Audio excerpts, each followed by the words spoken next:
It's the 11th day of November 2022. Still, a date is just, there'll never be another date like this.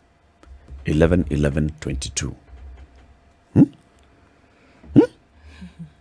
11 plus 11 is 22. Imagine. 11 plus 11 is 22. Isn't it just? Yes. Beautiful, isn't it? Yeah. Beautiful. We have a guest in the studio, and her name is Rachel Kitonyo. She's a board member of the Kenya Cancer Association. We want to talk about the burden of cancer on households in Kenya. Today being Friday, it's our Health Friday conversation. Before she comes on, let her hear the day's proverb from CT, who's reading it from his what? Samsung Galaxy Tab S8 Ultra. Right. Ta-dan, ta-dan. A sheep that wants to grow a long horn, I know it off head, so I'm just staring at the screen. A sheep that wants to grow a long horn must have, or must grow, a strong skull. A sheep that wants to grow a long horn must have A strong skull. Yes. Rachel, good morning. Good morning. How are you? Very well, thank you. Welcome to Kenya's biggest conversation. It's Thank good to you. have you here. Thank you. That proverb, does it resonate with what you know in life? Yes. I think, especially for the generation in which we are living, so we certainly need long horns. So taking time to build the strong skull is really important in terms of your work experience, your education, and just resilience to deal with the hard times. Very well said. You are a board member of the Kenya Cancer Association. What is the Kenya Cancer Association? So the Kenya Cancer Association is an organization of concerned individuals. We're registered as an NGO, and our vision is to have a Kenya free of cancer, at any rate the preventable cancers, and also to have a Kenya where cancer is diagnosed early, treated affordably and effectively, and where we have got more people surviving a cancer diagnosis. You say interested individuals. Yes. How do they come together? What kind of individuals are they? Is it medical practitioners? So we have a lot of volunteers, a lot of whom either are cancer survivors or have been affected by cancer.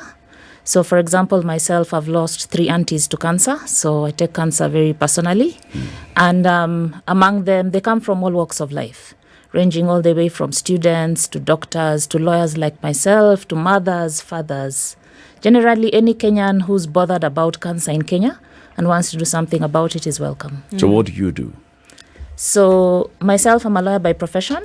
So when I'm not at Kenya Cancer, I work in the field of cancer control. So I train government lawyers how to regulate the cancer risk factors.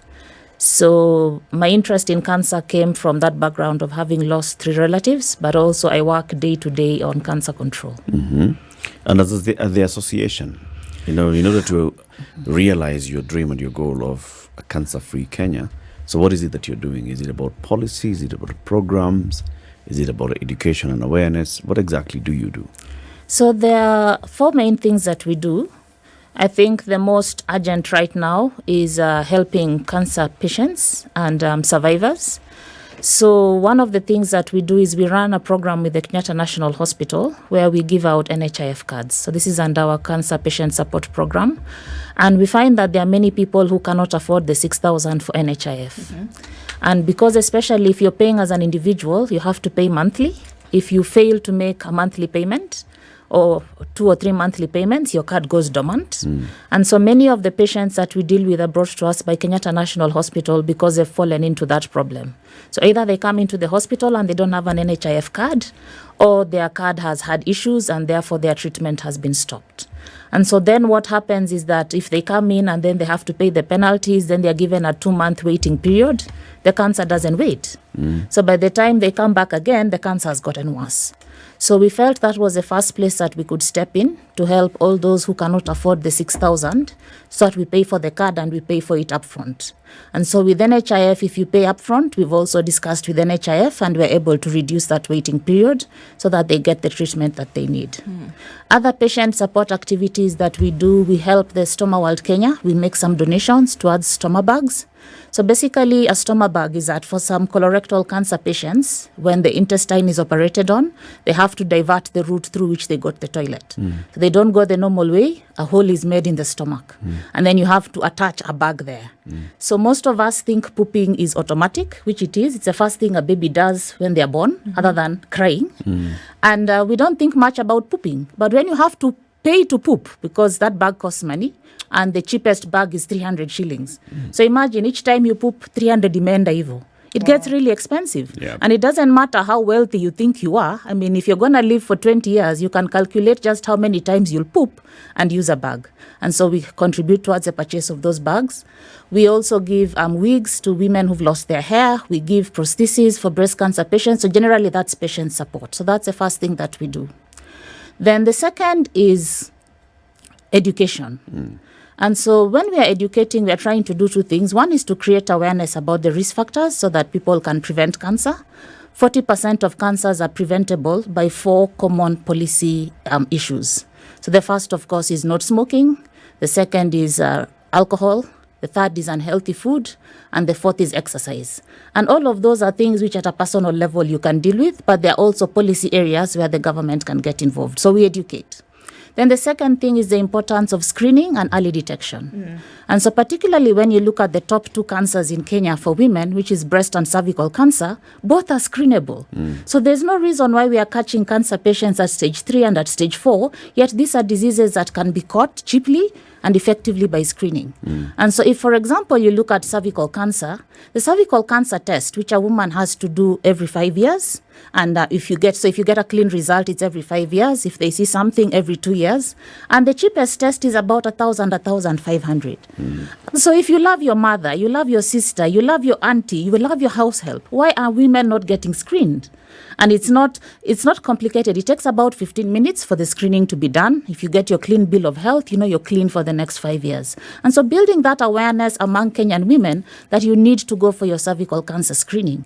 If you talk of breast cancer screening, it's as simple as self-breast examination where you touch your breast every month. It doesn't even cost you anything. Your breast is there with you all the time. And I'm speaking here to Kenyan men. Your girlfriend, your wife, your partner, while you're doing, what you are doing. Also feel, and if you feel something, tell enda ukaangaliwe. And so creating that awareness so that we increase early detection. And then finally is then lobbying with NHIF for better cancer cover. All right. And so once you get that 6,000 card, the main problem with NHIF are the limits. Yeah. And as I said, cancer doesn't respect our numbers. So when we are told that for first-line cancer treatment, you get up to 150,000, what happens when your treatment plan requires more money than that? You dip into your pocket. Yep. And then second-line cancer treatment is 600,000 Kenya shillings. Now, the cost of cancer treatment ranges from 500,000 to 1.2 million. So you can already see NHIF is giving It's you like not half. meeting, yeah. So where is the other half supposed to come from? And so that kind of advocacy with them on how did you come up with the package? How can we improve the package? And then the last thing is the things that the package doesn't cover. So it doesn't cover diagnostic tests. Yet for me to know I have got cancer, I need to have done the tests. It doesn't cover screening. Yet if we screened and caught it early, then we would spend more. And so just trying to improve what it covers. Spend less. Would spend less, sorry. Right. Yeah. Okay. So, I mean, even looking at the burden of cancer, we're talking about, obviously prevention here. Well, maybe not prevention, because if you find out about it,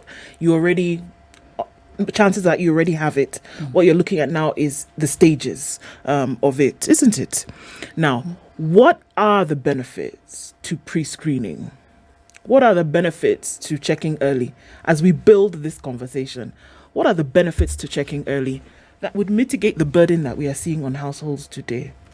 So to start with, so when you're talking about the cancer continuum, we obviously start at prevention because, as I've said, 40% are preventable. And all those actions I mentioned are things that you have direct control over as a person. So you can choose to smoke or not to smoke, or if you're a smoker to quit, things like that. There are also things that government can regulate. So it can regulate cigarettes, it can regulate alcohol, it can regulate food. It can provide spaces for exercise. So 40%, if we did all of that, would get off the table. Then probably another 20% would get done by early detection. And so that's where, as I was saying, the importance of, for women, the breast self-check. And if you feel something, go to the hospital, get a nurse to check. And then, of course, there are mammograms and things like that. And then for cervical cancer, it's that test. Once every 5 years, the younger you are, the older you are, it goes to once every 2 years. Every 2 years. And so what that does is that if you can see like it's a tap, we don't want to be the ones with the bucket collecting the water as it drops, which is what we are doing right now at Kenya Cancer. So a lot of what we are doing now is collecting the water as it drops into the bucket. We want to turn off the tap so that there are less figures. And so if you're looking at Kenya's figures, we've got 47,000 new cases every year, out of which 37,000 die. So our death rate is also extremely high. And that's why many people feel as if cancer is a death sentence. Yep. Now, if you look at the West, their death rates are much lower. So cancer does not have to be a death sentence if we caught it early. And so something like cervical cancer, for example, if detected in stage 1, is 100% curable. So the fact that Kenyan women are dying is because we are catching them at stage 3 and at stage 4. And most of us, what drives us to the hospital is pain. Yep. By the time a cancer is paining you, it's quite late. It's quite late. It's as you say that it's possible to treat and cure so that people go into remission. We had somebody who actually was in remission, and she spoke to us about the reasons why people are not going in to get tested. You might have that pain, you might have the condition, you see it, you're sitting with it every day, but the financial burden also on you're going to ask yourself twice. Will I go and do this test for X thousand shillings? Will I go and seek this treatment for X thousand shillings when I'm looking for 500 of those shillings to eat today? So these are some of the things that we are told about as the reasons as to why. Secondly, we have the painless cancers, like cervical cancer, right? That you really don't feel anything, for a lot of people who tell us this. So if I'm not feeling pain, why would I then go and seek treatment and spend money on something for which, I'm all right, isn't it? This is the thing. So let's start with your second one before we go to the fear of the cost. So one of the things that we are trying to lobby the government is to get screening out of the hospital, because screening is not treatment. And so if you are seeing hospitals as treatment centers where we deal with sick people, then those that don't feel sick will not come to the hospital, isn't it? And they don't. Yeah. I'm feeling fine right now. Why would mbona nijipeleke kwa hospitali? And I feel okay. Exactly. And so if we manage to get screening out into the community, and the screening solutions, because cervical cancer screening, for example, we do it at our events, can be done in the open. So imagine if Nairobi City County, the same way we mobilized for COVID, going jabbing people on the street, organized, and you went, say, to Wakulima Market, set up a tent there, because so long as you've got a tent with the walls for privacy, a couch, and the materials for cervical cancer screening is basically a swab and acetic acid, all of which don't cost very much. And just called all the women and screened them there on the spot so that they don't have to go to the hospital, because they're hustling, isn't it? Yes. Am I going to leave my stall of Mama Mboga to go into the hospital and I'm not feeling sick? Even for those of us who are professionals, me and you, we are busy. Will you tell your boss here at SpiceFM that I didn't show up for work because I went to be looked and there's no medical report to show that you were sick? And so can we get screening out of the hospital into the community? And so we've got community health volunteers that go and meet people where they are. Yeah. We need to have that for screening. And so the same way we've got mobile vans for cervical cancer vaccination, why don't we have mobile vans for cervical cancer screening? And even for breast cancer, because it's just having that nurse. And actually, the breast cancer check is even less than that. 15 minutes is for cervical cancer. Yes. Breast cancer is like 5 minutes. Indeed. She feels, and if she feels anything that's suspicious, she'll tell you come to the hospital. That cannot be done at Wakulima Market. That cannot be done at Kencom at the bus stop. That cannot be done in churches. The places where people gather. Yep. Imagine if we came here and did it at SpiceFM, just rounded up all the employees. Within 1 hour, we've tested all of you. And so getting it out of the hospital into the community. So for me, that is the solution. Now let's go to the issue of cost. Now, one of the reasons why we are holding the event that we'll be having on Saturday, so I divide Kenyans into 2 categories. There's people like me who probably have got medical insurance. And even if I don't, I can afford the NHIF. Yeah. And it's those who we are asking, are you willing to give 6,000 to buy an NHIF card for somebody else? And so then my first message to everybody is, at the very lowest, you must have NHIF. It's not perfect, but it's something. It does. So at least if you got that 600K worth of treatment out of your bill of 1.2 million, at least 600K imeenda. Yeah. And so that's the appeal. if you give us 6,000 shillings, you've helped one person to get their NHIF. And once they have it, it's a place to start from. We are working on trying to improve the package, but at least it's a place to start from. And then now the second category is now that one that needs the NHIF card. Yes. And even then, again, still if you look, so say you're a boda and you're thinking that 6,000 is too much. By the way, when you get that card, it covers you, it covers your wife, it covers your children. And so it's a worthwhile investment when you compare to what happens if you actually get that diagnosis. And cancer is not the only disease that causes catastrophic financial expenditure. If you're hypertensive, if you're diabetic. So what are we willing to invest in health? And then when we talk about prevention, it's much easier to invest in prevention than it is to invest in treatment. And so again, for that cervical cancer screen, it's 1,500 every 2 years. And the younger you are, the first time it comes out clean, it becomes every 5 years. Honestly, 1,500 divided by 2 years is 24 months. How much is that per month to save? So that you can ensure that your wife, the mother of your children, is healthy. It's less than 100 shillings. It's less than 100 shillings a month. If as a man you're not willing to put that aside for your woman, we need to have serious conversations. And then lastly is the universal health coverage package.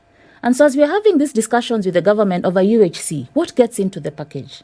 If we prioritize the women of Kenya, that cervical cancer screen should become free, paid for by the government. Can you so let's ground this a little bit, because there's a lot of emphasis on this. So we already know that these two cancers, specifically cervical and breast, the highest in terms of the footprints in the country, the highest in the country.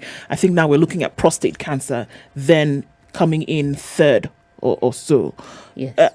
That's why we're putting priority on it, because it's killing almost 100% of those who get it in Kenya today. So part of the reason why we are putting high priority, of course, so breast cancer is has the highest incidence. So of all our cancer cases, 12.5% are from breast cancer. There's cancer affects every part of the body. So there's so many cancers. So if one cancer is taking 12.5%, that's a really high number. Yeah. But also because, as I've said, it is screenable, can be caught early.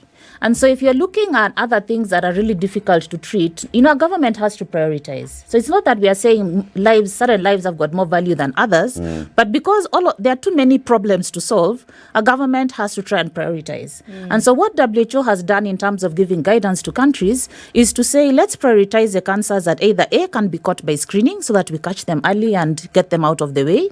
Those that can also be dealt with by vaccination.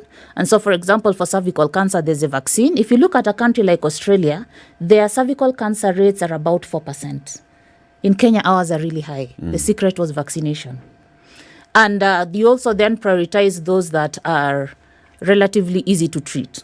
And so that's why we've settled on breast and cervical cancer for women, because they can be caught by screening. And as I've said, for cervical cancer, if caught at stage 1, 100% treatable, and the treatment is really easy. Depending on how you set it up, go in, screen, find the cancerous lesions, treat on the spot, the woman goes home. It's as simple as that.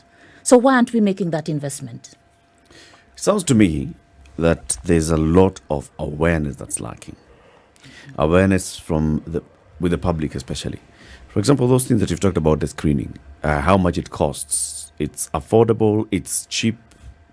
You can screen from wherever, you can start the basic screening, and then the cost of it. And if people just get to know that these are the available options and this is how cheap it is, like you're saying, if it only is going to cost less than 100 bob a month to put aside money so that the screening can take place every 2 years, then that is information that somebody can directly relate. I think the second big thing is access. Because like you've said, if it only needs to happen in a hospital, and the last time I went to a hospital, I did not see a tent there that says you can pass by here for cancer screening. I have got to go and ask a certain office so that I can be taken for the cancer screening. If I wasn't aware, I wouldn't ask. There's an issue there. So if we were to address just this access, and say the way you're saying this should be taken to community level, why is it not being taken to community level? I mean, how much more would it cost to actually roll out proper, regular cancer screening at the community level? So first, as I've said, the Kenyan hospital system is built around treatment. So that's how our doctors are trained. It's how the whole orientation at the ministry is. So of course, with rising levels of non-communicable diseases, focus is shifting a lot more to prevention and awareness. But we are still heavily hospital-centric. And so it's that paradigm shift in our thinking that health has to be taken out of the hospital into the community. And so when we talk about, for example, the community health volunteers policy, very often we've got these volunteers, but they are not paid. That's why they're called a volunteer. Volunteer, hello, they're not paid. But if we think that they are that important because of what they can deliver, then shouldn't they be having a line in the budget? Because the day they are paid, they will go and do this. So they're already doing it for things like hypertension, but a lot of this is funded by NGOs. So people like Amre, for example, pay a lot of community health volunteers. Why isn't Nairobi County, why isn't government of Kenya putting money into the community health volunteer strategy? Because these are people who are trained, these are people who've got acceptability. Because also the other thing with cervical cancer is stigma. And you see, the kind of stigma is because of where it's found, say Munyeti. So these are not things that we just talk about. So we also have to deal with that stigma. I remember talking to a taxi driver, and he said how he discovered, so unfortunately he lost his wife, how he discovered that the wife had cervical cancer. Every time they had sex, she would bleed. And at first he thought, is this an STI? Has my wife been unfaithful? So they couldn't even have that conversation because in the back of his mind is wondering, has she been doing something? And so that conversation couldn't even be had. So by the time now it graduated to severe pain, they now went to St. Mary's, and at first it was painkillers and so on, until finally a doctor is like, go for a cervical cancer check. By that time it was stage 3.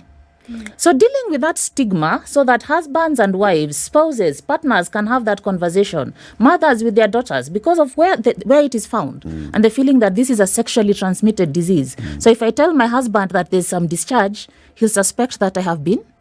So we have to also deal with that, because then that is what is going to drive people to seeking. And then the Kenyan health seeking behavior, shifting from I go to the hospital because I'm in pain to I go to hospital to be checked to prevent future more expensive pain.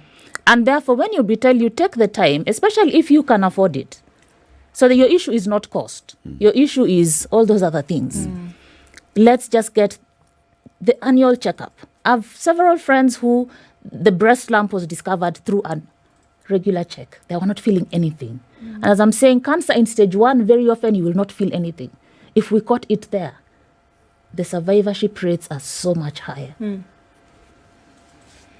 know, it's a very big conversation, and we thank you very much for coming. Rachel Kitonyo is a board member of the Kenya Cancer Association.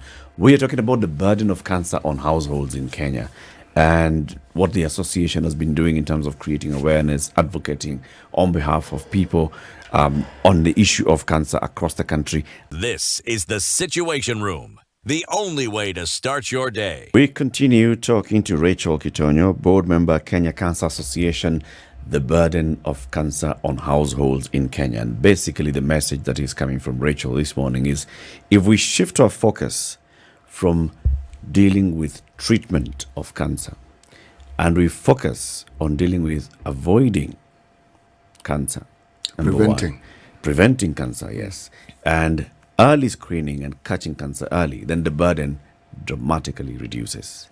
And this is what you're saying. If we invest in awareness, invest in knowing, invest in exercise, in knowing the kind of food that we eat, and those that is already dealing with, then invest in screening and regular screening and being very deliberate about it, about screening and regular screening, then we are also dealing with reducing the burden significantly. Because the opposite of that is that when somebody is then diagnosed with cancer and they've got to go through treatment, it's not just the burden on that patient. It's the entire household that then is taken through the journey of dealing with a cancer patient. What kind of burden is that? Just paint the picture. So in Kenya Cancer Association, we deal with both patients but also their caregivers. And because it is a long-term illness, it's quite a journey to work with them. It's draining. So for example, the time lost. So time off work when you have to accompany a patient to the hospital. The costs of taking care of them. Buying medicines that are not covered by the package. So families, you find, are fundraising, are selling property. So it literally drains the whole family. And if eventually then it is found that it cannot be treated, then you're talking about palliative care. And so all of these things can be quantified. The amount of time lost of work, the amount of money spent on travel. And so especially if a hospital is far, then you of course have to add transport. If you're getting outpatient treatment, so say like radiotherapy, and you come from far, will you then have to spend the night somewhere? And so again, some of those costs will not be covered by NHIF or even your medical insurance provider. These are things that you'll have to cover for yourself. And then, of course, then you've got also those then who are thinking of they're going to India, so they're adding even more cost in terms of transportation and so on. So these are all the burdens on the family. And then, of course, then there's the opportunity cost. So when Ndu was talking about, do I buy unga or do I pay for screening? If my mother is sick, do I pay for her medicine? Or so what do you have to sacrifice so that you can meet this cost? And so inevitably then you get children are being pulled out of school fees is not being paid, people cannot pay rent because somebody's juggling between all of these expenses. And sometimes then ultimately they decide, since I can't afford treatment, let me not even waste time on it. Yeah.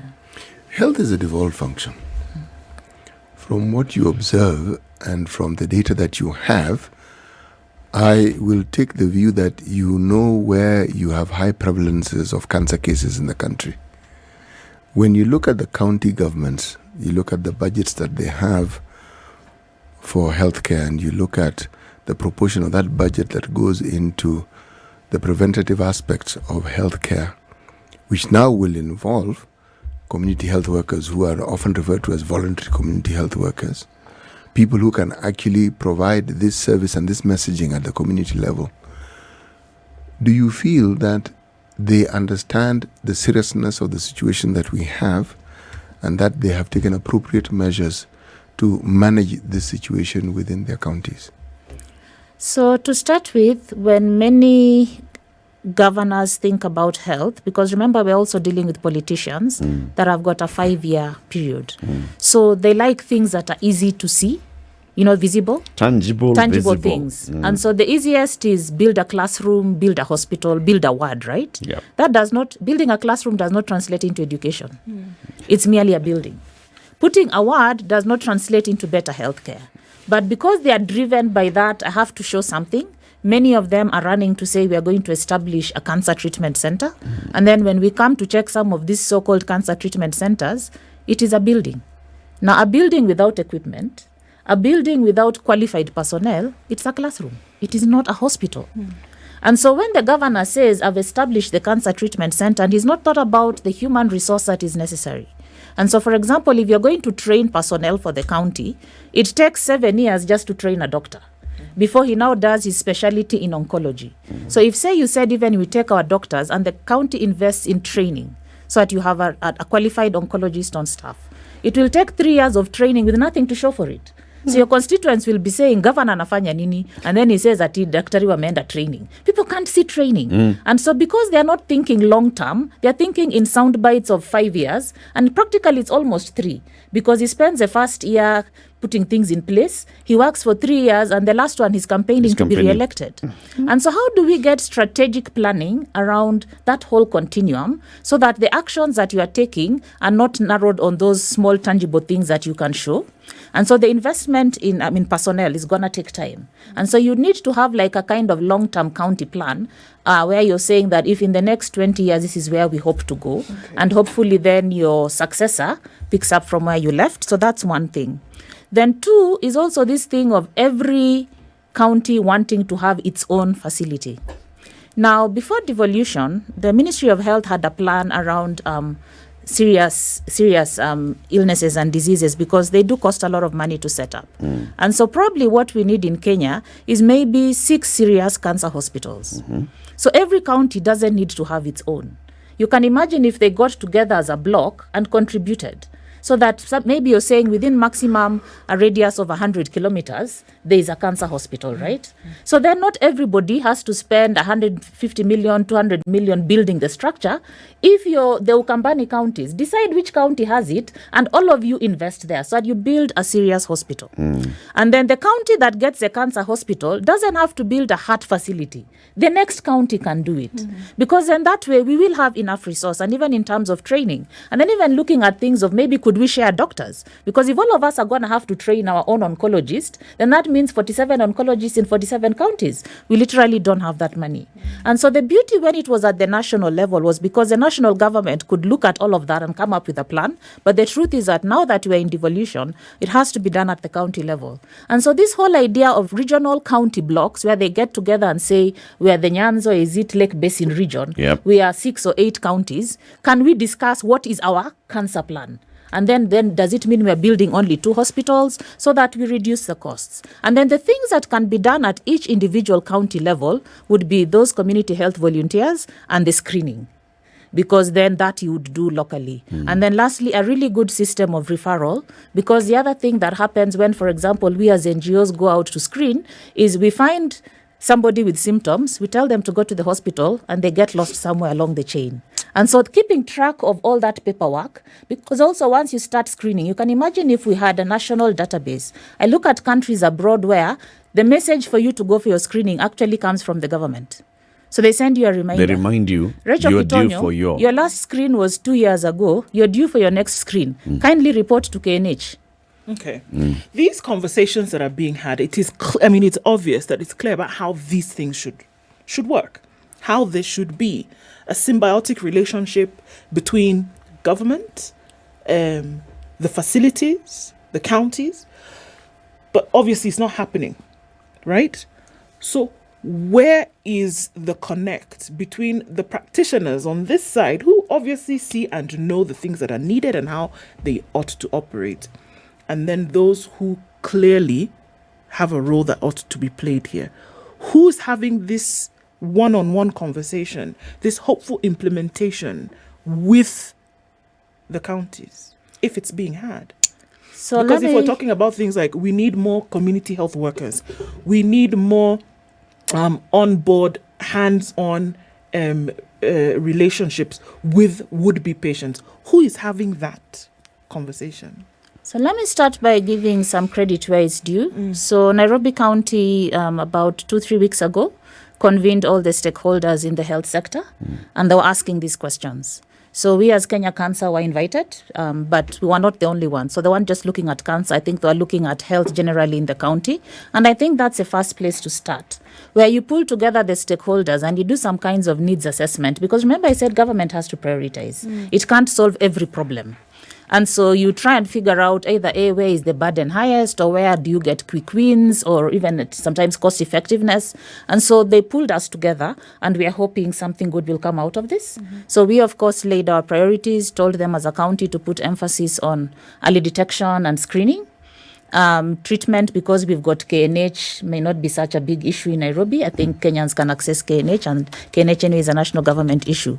So I think that's the first place for counties to start. And so if a new governor comes in and he's got an interest, I think it's bringing the stakeholders so that you get a clear picture of what your health problems are and then how they can be budgeted for. I think the second thing we have to do more of is education of people like MCAs, because they do influence that budget. And very often, as I'm saying, because they are being pushed towards the tangible. So even an MCA wants to show in my ward, there's something tangible he has built. And so then getting them to appreciate some of these issues. So for cancer treatment, other than the Cancer Treatment Center, which is a building that you can show, how do we measure success of our political leaders beyond the physical things like classrooms and hospitals? And then I think between the national level and the county level, so we've got something called the National Cancer Institute. And for the longest time, it hasn't been adequately funded. So the mandate in the Cancer Control Act is really clear. And if we did all the things so it's not a lack of papers or plans or strategies. The thing is there, but the thing is just the thing is the implementation.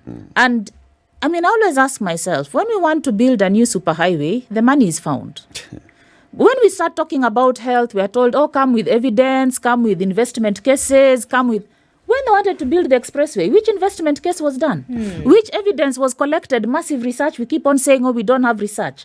If I'm telling you 47,000... We first need data, and the National Cancer Institute should now be able to collect the data. Now, the National Cancer Institute needs to be funded so that it can collect the data, so that then we can have a policy on cancer treatment. So for me, it's really an issue of political will, that the things that we want to do, we find the money for. So the day we decide we have prioritized the women of Kenya, cervical cancer programs will be funded. But, Rachel, let me be the advocate for the politician here. The way you're saying, it is the tangibles, all right? This is Uhuru's legacy project, the expressway. You can all see Kibaki's, the road, you can see so-and-so, this governor, this big, humongous thing, you can see it.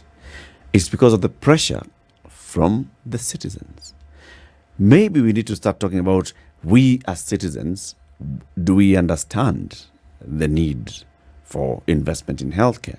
And when we think about healthcare, do we understand that it goes beyond a structure called a facility to all these other things, to investing in doctors, to investing in training the medical personnel, to investing in research, all these?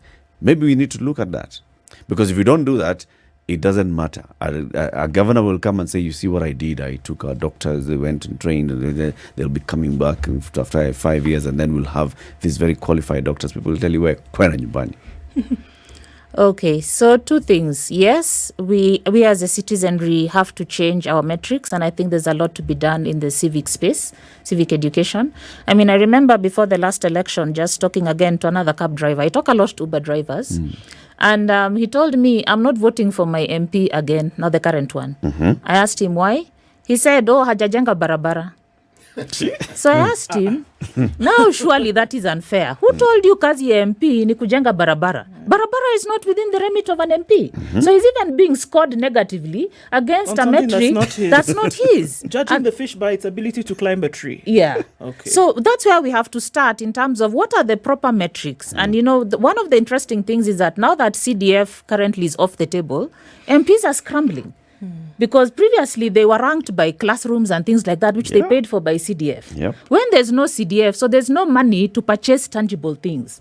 How will you define the metrics of success for a member of parliament? And so I don't know how that conversation will go, and anyway, that's not what I came here to talk about. But we have that problem as a citizenry, and so we have a lot of work to do in terms of what is the role of your governor, what is the role of your MCA, what is the role of the women rep, so that you are scoring them appropriately. And then secondly, even when we talk about public participation and the county development plan, I know their NGOs are active in the space of training the ordinary citizen. How do you participate in those so that your agenda gets on the table? And then how do you track the money that was allocated to it and how it was used so that all of us can be more knowledgeable and more aware? So there's certainly space for that. But then now on the flip side, when we take something like, the current president of Indonesia, he was previously the mayor of Jakarta. What won him the presidency was universal health coverage in Indonesia. Not a superhighway, not an expressway, not a new airport. Health. So the average Kenyan, and that has been the conversation around the SGR. Watu walisema kwani tunakula SGR. So why are our politicians believing that if I build a road, Kenyans will vote for me? The Indonesian president has proved that when you give them health, they will vote for you.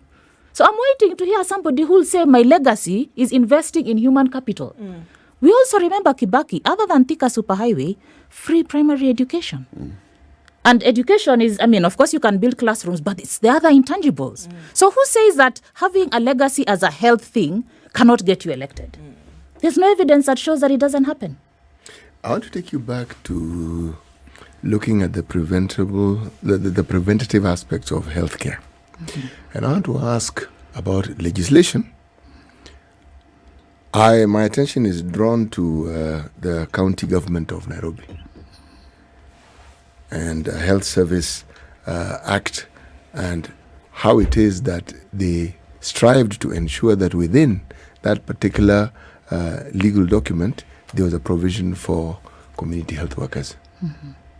Now, as a lawyer, do you think that a push towards tackling the legislative aspect or the legal aspects of this particular problem that we're referring to would help bring us to the point where we can see the goal at hand as being achievable? Or do you think legislation doesn't, or the current legislation we have, or the laws that govern certain activities within counties are adequate? So the answer is yes and no. So in my engagements with Nairobi County, so a lot of the work I do is in the field of tobacco control, which is a heavily legislated subject. And we'd have the National Tobacco Control Act. Now, when we came to the county to ask why they want enforcing, because enforcement officers, askari wakanju, they belong to the county. So Ministry of Health cannot help you with enforcement. You have to use county staff, yeah? And when we asked them, why aren't you enforcing? Oh, there's no budget line, what. But eventually what it came to was, they felt that they needed a Nairobi County Tobacco Control Law before they can implement the national tobacco control. Now, legally, I don't necessarily think that is true. But because that was their sentiment, then we told them, fine, we'll work with you on getting the Nairobi County law so that now you feel you've got the appropriate legal framework. So we did that, and now Nairobi County has got a Tobacco Control Act. They are still not resourcing. And that tells me that the real reason they were not resourcing was not the law. There's still something else. But anyway, we dealt with it because that was one of the things they said, that we feel that we need it. So that's the no bit, in terms of them feeling I must have a specific law before I can do something. No. But if they do feel that they need that, there are many people who are willing to work with them. I can give a list of NGOs that will work with the county to pass the necessary laws if they need it without charging the county anything. So if they feel they need laws, so that's the no bit. The yes bit, I think, is more really around the county budgeting process, the priorities. And so part of that is the education of MCAs as to what the issues are. Another big issue we are currently facing now is that data thing. And so very often when you go to the county, they say, what are the statistics for our county? And sometimes you don't have them. And so prior to the 2010 constitution, when we split into the counties, we had provinces. So for example, like for tobacco, we have got national level figures. And then I've got regional figures. So I can tell you smoking prevalence for Western Province. I can't tell you for Busia. So when you go to KNBS and ask why they don't now desegregate it down to county level, they say that to do that, that survey becomes really expensive. Then they say for your issue, ka unataka, ongeza pesa. So when you're always met with how many smokers are there in Ukambani, and you don't have a figure, or in Garissa County, I don't want to hear the whole of Northeastern. I don't care about people from Mandera in my county. So sometimes there's also that problem, and I think we have to invest more in collecting local data. But for me, I think the real issue for those things that can be prevented, and again here, this now goes to our national members of parliament. Some of these diseases are brought by industries. So when you're talking about the tobacco industry, you're talking about the alcohol industry, you're talking about Coca-Cola and other products that have got high sugar, you're talking about KFC and products that have got trans fat. The same way the mosquito is the vector for malaria. Those industries are the vectors of disease. Yes. And so they have to be regulated. Tobacco, out of all those 4 areas, is probably the most regulated. We are still not at 100%. Our alcohol laws in this country are still a bit too weak. And on food, the door is wide open. And so government is failing to regulate because that's what it can do. And regulation doesn't cost anything. MPs are already paid to sit there. Bureaucrats are already paid to do the policy. And civil society is here to do the advocacy. Why aren't we regulating? Why aren't we raising the taxes? We are saying we don't have money. Lower the tax on petrol, raise it on cigarettes, raise it on alcohol, raise it on Coca-Cola. There's a huge heap of money waiting there for Ruto to pick if he's looking for money. Why isn't he doing it? Sure. I think we also then need to be careful in terms of how we're calling out at that point. But the thing is, if we're going to do that, then there needs to be then that direct and proven link between the disease burden that we're seeing in this country, especially for cancer, and then some of these outlets, and then after ask ourselves, have we seen that is actually the case? Because it could get us in a spot of trouble, isn't it? Remember, Ndu, there's also the issue of just other industries that don't necessarily relate to food, and the affluent or whatever it is that emanate from the process of production, whether it is the steel industry, whether it is the cement industry. The truth of the matter is that just aside from just the environmental impact that we see, but we also know that there are places in this country, because we've had cases taken to court where, because a factory is located in a place that is near a settlement, a human settlement, whatever is discharged from that particular factory, having a very direct health, negative, rather adverse health consequence of the inhabitants of that particular place. Yeah. Yes. I mean, you remember Owinohuru, is it? Yes. Owinohuru in Mombasa? Yes. And that one, I mean, if you want to dodge behind saying you have no evidence, That's, I think, an academic argument. The reality was this factory started and suddenly the cases went up and all of them can trace it to the river water that flows through the village. Yeah, and, but we also know for a fact that some of those individuals and some families did go as far as getting tested to see, and that there was traceability of the to chemicals. the disease in their body to the chemicals from the water body. Yes. Yeah. So, for example, if you talk about, and this is the interesting thing about data, which sometimes I like to push back on. So, in the US, they have found that if you smoke a cigarette, you get lung cancer. Do I need to do the same study in Kenya? And then you're telling me we don't have Kenyan evidence? I mean, the cigarette is the same.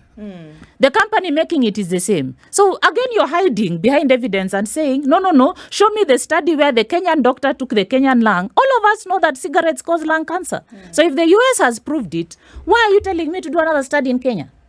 Okay, let's talk about food. Astounding report the other day around the chemicals and the pesticides that we are using in food. And I believe food is one of the big contributors to the cancer burden in Kenya. So when you look at tomatoes that already have a film of white on them when you buy them, which means this thing was sprayed yesterday, na tunakula leo. I mean, do you need rocket science to tell you that if you eat chemicals, it will have an health impact? So if in other countries, certain chemicals have been banned, so chemicals that have been banned in the EU are finding their way in Kenya. The research evidence was done in the EU to say that these chemicals are bad. Do I need to do the same in Kenya so that policymakers in Kenya can take action? So let's not use data to dodge our responsibility. I agree with you. There are times when we need data. But there's also another principle in law called the precautionary principle, which says that when we suspect this thing can cause damage, we stop it. We don't say we are waiting until we are 100% sure before we do it. So data, yes, says need for data, but very often we hide behind it to avoid taking action. Rachel, in 30 seconds, tell us what you're doing tomorrow. You have an event tomorrow. So tomorrow we are at the Nairobi Arboretum from 9 to 12. We're having a boot camp. So remember I said exercise is one of the preventives for cancer. Yeah. And even for cancer patients and survivors, it leads to better outcomes. So we're having a boot camp. We'll have lots of fitness activities and fun. We'll have Zumba. We'll have different workstations. We'll also have NHIF giving awareness on their cancer package. And you'll be able to ask them any questions around NHIF. And we'll also have screening. So we'll have the Kenyatta National Hospital and the Nairobi Radiotherapy Clinic doing breast cancer screening and education on cervical cancer and prostate cancer. Nairobi Arboretum. Nairobi Arboretum. From what time? From 9 to 1. The cost is 2,000 shillings. That helps us to buy the NHIF cards for those who can't afford it. Brilliant. Thank you very much, Rachel, for joining us today. Thank you. Come again soon. Let's have this conversation over and over and over again. Rachel Kitonyo is a board member of the Kenya Cancer Association. We've been talking about the burden of cancer in Kenyan households. Remember, tomorrow, if you're in Nairobi, go to the Arboretum between 9 and 1 a.m. Exercise, get screening, contribute towards helping those that need to be helped.